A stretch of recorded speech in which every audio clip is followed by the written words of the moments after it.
Hello, my name is Jackie, Visibly Distorted, and you can find me at soundcloud.com/visiblydistorted if you would like to hear more of my interesting sound bites. I am making these sound bites with the intention that someone can cut them up and use them for samples in electronic music, so I am leaving it under a Creative Commons attribution license for that purpose.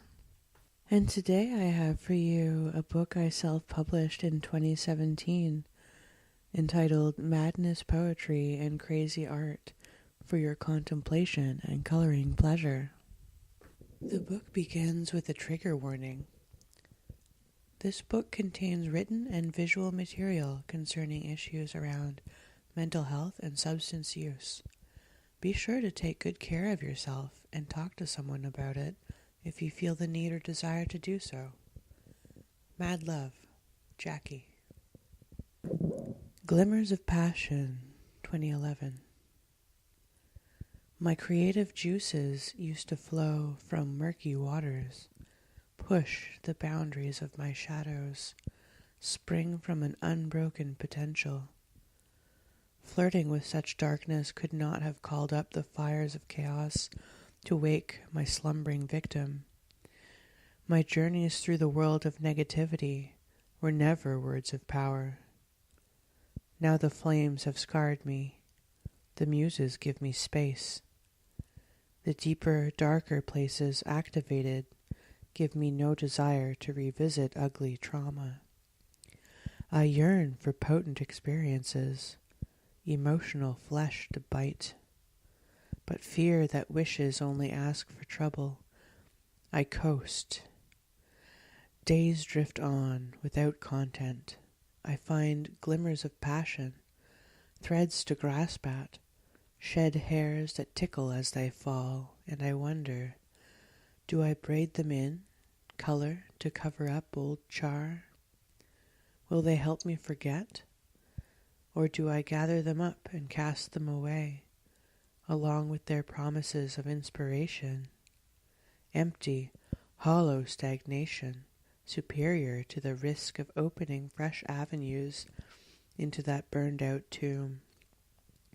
Easy access for predators, or stumbling blindly, perhaps a well-meaning ally. Trigger, 2012. Trigger, hatred in my heart. Hatred, hatred, hatred in my heart, my heart, hatred in my heart, fear, paranoia, negative thought patterns, a vacuum that sucks away desire, no desire, disgust, shame, disgust, distraction, sweet distraction. Trauma, September 20th, 2013. I still don't know who it was late that night. I have an idea, overblown, that I fight. It was a reaction I imprinted on. My mind ran with it over and yon. It took me for loops, questioning my true will. What would I give up for utopian thrill? And did I have help I could call upon then? A goddess? An army of communist friends? It was so confusing, I caved in and reeled. They took more advantage as my mind unsealed, pushing me deeper to waking nightmares, corrupting my fantasies, mocking my prayers, giving me options that I didn't want, persuading me roughly with bullying taunts. In my vulnerability I went along. I suffered through slideshows and panic and song. They threatened me, challenged me, led me full on. They told me to go with them, something so wrong. To be a slave, captive, to rescue, to love, for any old reason that we could think of. I suffered through hours, putting boots off and on, until early morning when they said they're gone.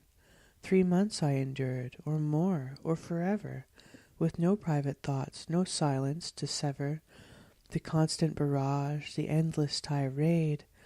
The hallucinations, the fantasies fade, eventually, but at the time made me suicidal, so deathly afraid of losing my freedom as I lost my mind, and I lost my nerve and my confidence, blind to reality, living a magical lie. I feel like I failed myself big time. My knife couldn't cut deep enough to bleed me to death. The water refused to fill up my chest. The plastic bag wasn't a tight enough seal. The pills I OD'd on were just a bad meal. And I still remember how weak and afraid they had me those nights. I hated those days. My willpower was shot, I dare say all gone. I pride myself on it, but I was so wrong. To think I could handle a trial or a test without information, it's nothing but jest. I didn't ask questions, it seemed so taboo. Too busy combating the hopelessness, blues, and voices that mutilate thought, word, and deed, get under your skin where they break you and feed upon all your fantasies, clever or foul. They see with your eyes, and they want you to howl in misery until you give in to their schemes. They torment you waking, they invade your dreams. They could be your cohorts, they could be the dead, they could be a party line wired to your head. I don't know who did it. It could have been all the guys I was hanging around since the fall. It could have been coworkers, lovers, or exes. It could have been karma for sending out hexes. It could have been secret society schemes. It could have been workaholism, it seems. Or maybe because I was cold turkey sober and starting a business with folks from all over. Completely depressed when I wasn't manic. But mainly, I just want an end to this panic. Voices, September 20th, 2013. It seems to be the case that I still fear the thought insertions set between my ears, the manifold of voices I could hear if my sweet sanity would disappear. I feel they aren't just coming from the muse or my subconscious vomiting abuse. They have some origin external to the individuality I choose. Maybe they're the voices of the damned, or other schizo folk across the land, or witches, wizards, warlocks, shamans, hands of something greater I don't understand. Or maybe they're my friends and family, the people who they named and claimed to be, the people I consider to be free, but if we're all connected, cannot be. Is it a secret, a conspiracy? Am I a psychic or a worker bee? Am I a neophyte lost in a sea of pills and waning will and luxury? If I go back to hearing them again, will I discover my self-discipline? Could I hide or cloak my thoughts from them?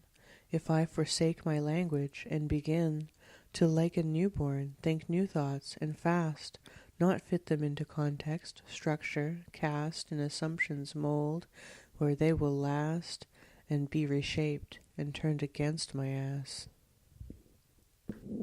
Cornerstones for the Supporter, March 2013. To listen sometimes means to share, and some of us have quite the flair for throes of ecstasy, despair, and other trauma to repair. To do what's best for you involves making space to first resolve the sacrifices that revolve around the others we absolve. It's up to you to first decide which tasks to do or to deny, which honor you on this wild ride, and recognize that it's your hide. So look within and pause, reflect on inner strengths that you reject, peer deep and true, observe, inspect, and find what's blind or incorrect. When in those moments you fall short, or have no blessings to report, when tools that helped begin to thwart, remember that you have support. Peak Experience, February 13th, 2015. I miss the colors and the lights, the way the fractals crawled, laughs lasting entire nights, the angst with which I bawled. I miss the textures, miss the breath, the missions and the awe, the rebirths that were ego death, the introspection raw. I miss the synchronicity, how mundane troubles ceased. But most of all, apparently, I miss the inner peace. Clueless, April 2015. They didn't tell me, not a soul. I, clueless, fell into a hole. I didn't have an inkling to warn of crisis happening. The symptoms and the warning signs were classic, vivid, well-defined, but in the darkness I near drowned. My ignorance was so profound. I tell my story now with eyes wide open to the silent cries. I hear unspoken questions too. It's time for breaking the taboo. Heart-wrenching detail, heavy, thick, experienced while I was sick, and triggering as it may be, I offer up a strategy. The trauma, palpable and deep, a lingering inner loss I keep, uncanny sense of mystery, radical choice and honesty. I share so that the silence ends, along with stigma which defends the misconceptions that cause fuss about the 1 in 5 of us.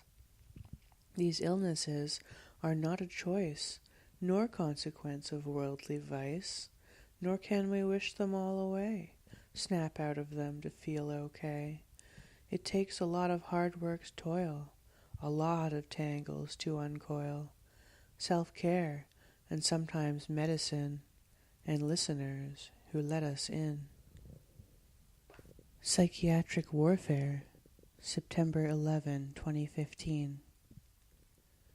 When late-night cable television begins to be responsive to your feelings as they each arise as if the thing is conscious and has the telepathic power to validate your emotions and give you signs and clues about everyone's ulterior motives, and the patterns on the wallpaper or the carpet or your clothes are demonstrative of the plan that's outlined in the shows, and random doodles on the fridge from people's kids last year are diagrams of your next move, and you're overcome by fear because you've reawakened and recall the greater scheme. That shiny piece of fruit you ate in Eden was no dream.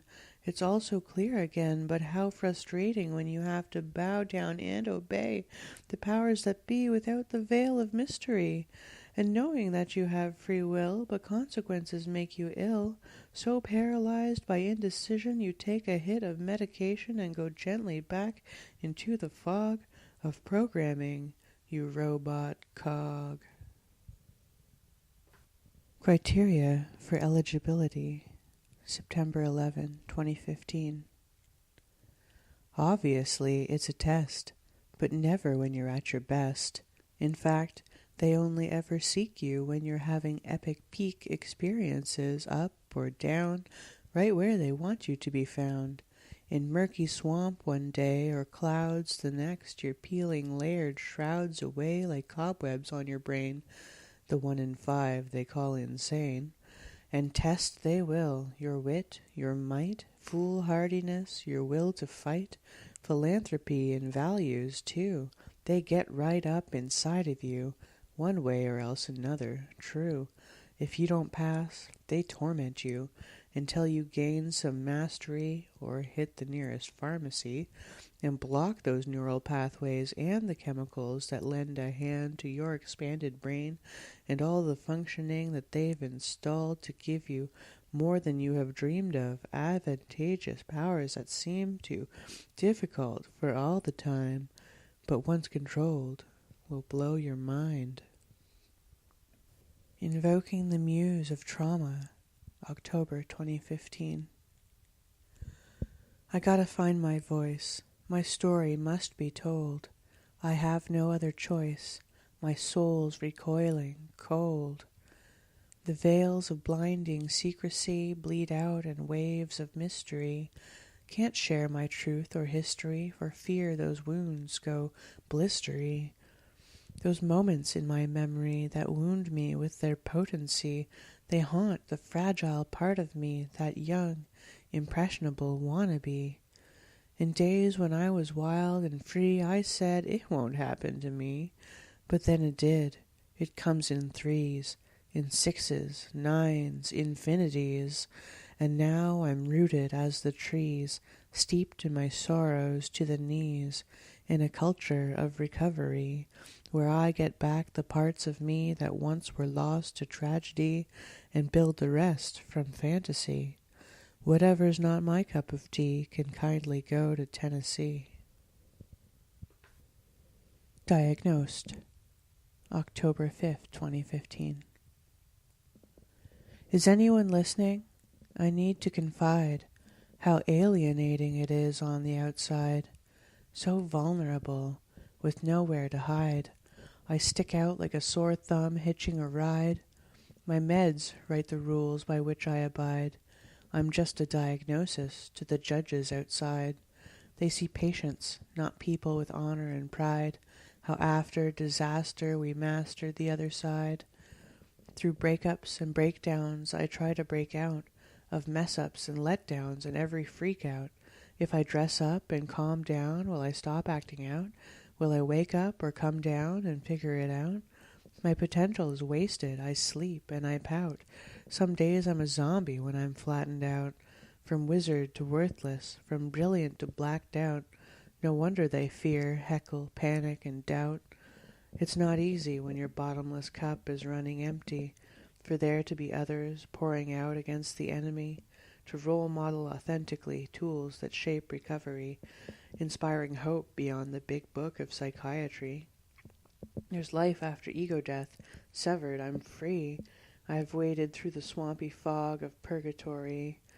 But listen, it's worth every breath of the journey.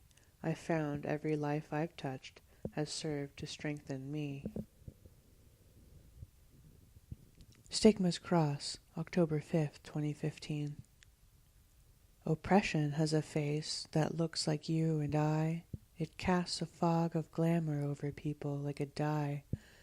Anyone it touches bears the cross of stigma's lie. Oppression is the crushing weight that keeps us from the sky. Pity parties, scare tactics, misinformation, crime.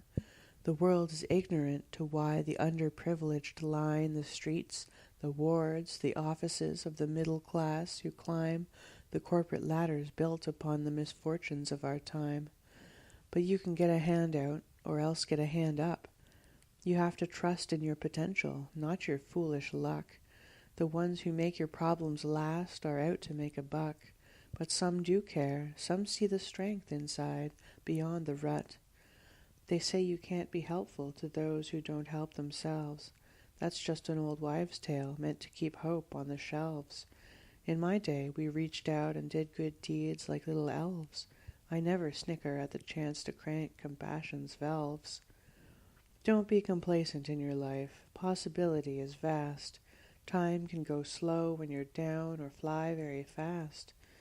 But there's always opportunity to smash the ceiling's glass. You're a person first. Remember that. You are the greener grass. Topsy-turvy, October 5th, 2015. Coming back to consensus reality is tough. You feel like less than normal, not enough. The magic's gone. The thrills and chills that pull you through the rabbit hole are void and null. When you're on level ground again, it's weird. Expecting something permanent, you've feared to reenact your former life, take back the things you loved and those who had your back. When things make sense again, you start to miss a little bit of topsy-turviness. Seek thrills in movies, songs, and gamers' fuel, where sci-fi, horror, and fantasy can rule. But your imagination is taboo, it seems. You even hide away from nightly dreams, A little wonky here and there, you'll walk at an unalarming pace straight to your dock. But really, guys, I gotta tell you what, life has some strange parts, things you'll try to shut away, but hey, they're just the unexplained. The mysteries might not be in your brain. Smokin' Hot, November 20th, 2015. She sweetens my lips when she's at my throat. I've got her 'tween my fingers. Our love like ashes slips. I feel like I could choke when her perfume lingers. She's on me and within, burning hot as smoke. She leaves me with the jitters. She curls around me, stroking my hair. She takes me away from haunting despair, punctuating my life's twos and fros with lingering goodbyes and fire-kissed hellos. The rain falls heavily, the winds blow strong. Inside me and outside she follows along. Our ritual, ancient, so deeply ingrained, a worshipful sacrament, taken profane. And once again we go our own ways. My voice cracks, can't laugh, it has been days. I keep on bringing up our dirty past.